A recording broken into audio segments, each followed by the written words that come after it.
Allegri, Juventus terlalu terburu-buru. Massimiliano Allegri mensyukuri 1 poin dari laga lawan Napoli. Ia mengakui Juventus butuh banyak perbaikan, salah satunya soal ketenangan. Duel Juventus versus Napoli dalam lanjutan Liga Italia di Allianz Stadium pada Jumat berakhir imbang 1-1. Tuan rumah tertinggal duluan akibat gol Dries Mertens di menit ke-23, lalu membalas melalui Federico Chiesa pada menit ke-54. Juventus langsung mendesak dan membuat sejumlah situasi bagus di awal babak pertama, termasuk peluang apik Weston McKennie di menit ke-4, tapi penyelesaian serangan yang tak presisi bikin kesempatan-kesempatan itu melayang.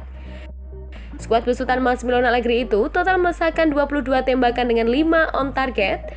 Ini jadi hasil yang sepatutnya mengecewakan buat Bianconeri karena lawannya datang dengan sangat pincang, menyusul absennya 9 pemain plus sang pelatih Luciano Spalletti.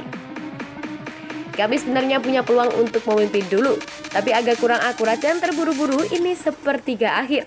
Kami menyamakan skor terlalu buru-buru lagi, ungkap Allegri kepada Dan Stigli dari Football Italia.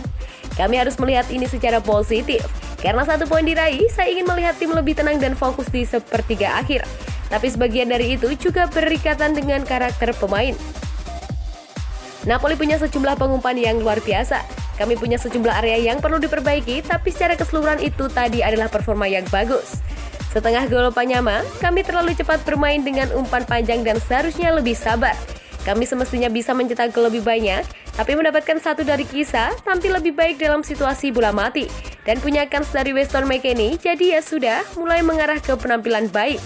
Imbuh pelatih 54 tahun tersebut.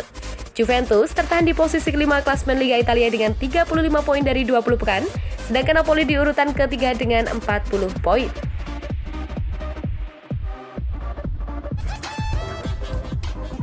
Juventus menjanjikan perubahan skema Allegri, rotasi di bala Morata, peran Chiesa dan Bernardeschi. Juventus memang baru saja memetik hasil kurang memuaskan kala bermain imbang menghadapi Napoli di Liga Italia. Namun bukan berarti Juventus memiliki performa yang kurang apik, pasalnya mereka belum terkalahkan sejak November dan perlahan mulai menjaga jarak untuk finish di 4 besar klasmen. Ini bukanlah musim yang mudah untuk Juventus. Pasca ditinggal Cristiano Ronaldo dan transisi kepelatihan dari Pirlo ke Massimiliano Allegri, senyanya tua sempat kesulitan bersaing di awal musim. Belum lagi badai cedera yang menghantam, memaksa Paulo Dybala, Federico Chiesa hingga Alvaro Morata harus bergantian menepi.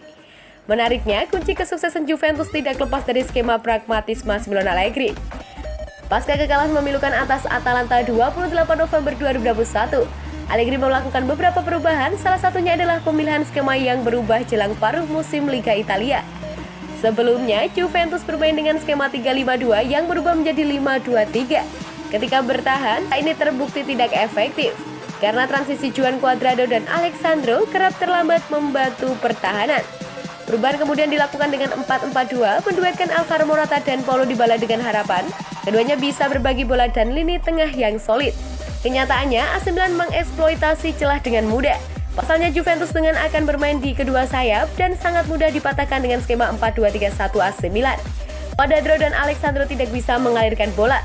Ditambah dengan lini tengah yang juga kehilangan sentuhannya kala membangun serangan, dan ketika Juventus dipecundangi oleh Chelsea 4 gol tanpa balas.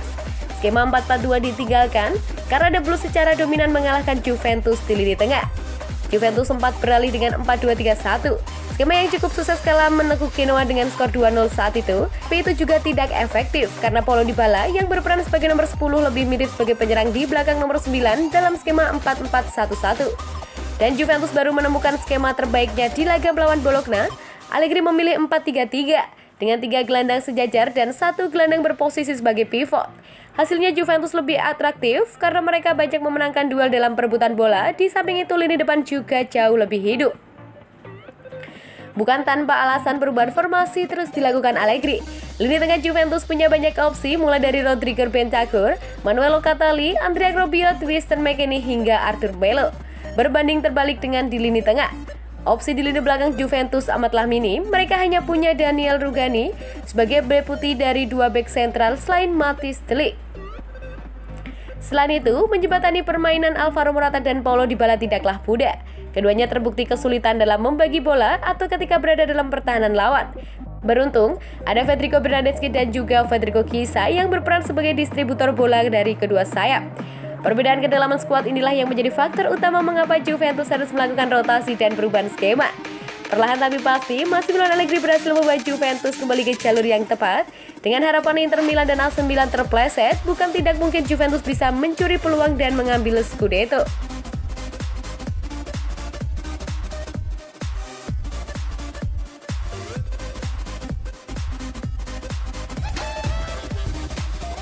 Allegri temukan solusi buat lini depan Juventus, kuncinya sabar. Lini depan masih menjadi masalah untuk Juventus. Karena itu, mereka jadi gagal mendapatkan kemenangan saat menjamu Napoli dalam laga lanjutan Serie A Jumat di Allianz Stadium. Pertandingan berlangsung cukup sengit. Napoli unggul lebih dulu dari Juventus di menit ke-23 saat sepakan Dries Martins membuat bola melewati Wojciech Szczesny dan Matthijs de Ligt sebelum masuk ke gawang. Sebagai tuan rumah, Juventus tentu tak ingin mengecewakan ribuan fansnya yang telah memadati Allianz Stadium. Sayang, barisan depan Juventus gagal memanfaatkan beberapa peluang emas yang diciptakannya di babak pertama. Upaya Juventus membuahkan hasil pada menit ke-54, dan Federico Chiesa berhasil mencetak gol dengan tembakan dari luar kotak penalti. Kedua tim gagal membuat gol tambahan sehingga pertandingan berakhir dengan skor imbang 1-1. Hasil ini mengecewakan untuk Juventus, bukan cuma karena mereka gagal menghibur fansnya dengan kemenangan, tapi karena permasalahan di lini depan masih belum berakhir hingga sekarang. Menurut catatan pertandingan, Juventus melesakkan 22 kali tembakan yang 5 diantaranya menemui sasaran. Dalam situasi normal, Juventus seharusnya bisa mencetak minimal 2 atau 3 gol. Paling tidak, Massimiliano Allegri selaku pelatih sudah tahu apa yang perlu diperbaiki oleh pemain. Ini tidak berkaitan dengan kemampuan mengelola bola mereka, melainkan mental saat sudah berada di sepertiga lapangan.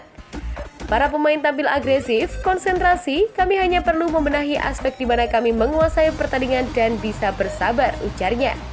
Juventus kehilangan seorang pencetak gol ulung di mana Cristiano Ronaldo pada musim panas kemarin. Peran peraih 5 trofi Ballon d'Or tersebut sejauh ini belum bisa diisi oleh Paulo Dybala, Alvaro Morata, apalagi Boyske. Untuk menggantikan kepergian Ronaldo, Allegri ingin beban pencetak gol tidak hanya ditimpakan kepada penyerang saja. Ia ingin para gelandang ikut berpartisipasi dan bahkan turut mencetak gol dalam fase penyerangan. Kami seharusnya memiliki pergerakan penyerang yang lebih banyak dari gelandang. Dan di atas semuanya, ketajaman di sepertiga akhir lapangan saat kami mengambil umpan akhir yang tepat, tambah Allegri. Kami berada di peringkat kelima dalam klasemen sementara, tapi cuma bisa mencetak 28 gol, jadi kami tahu ini adalah sesuatu yang harus diperbaiki, pungkasnya.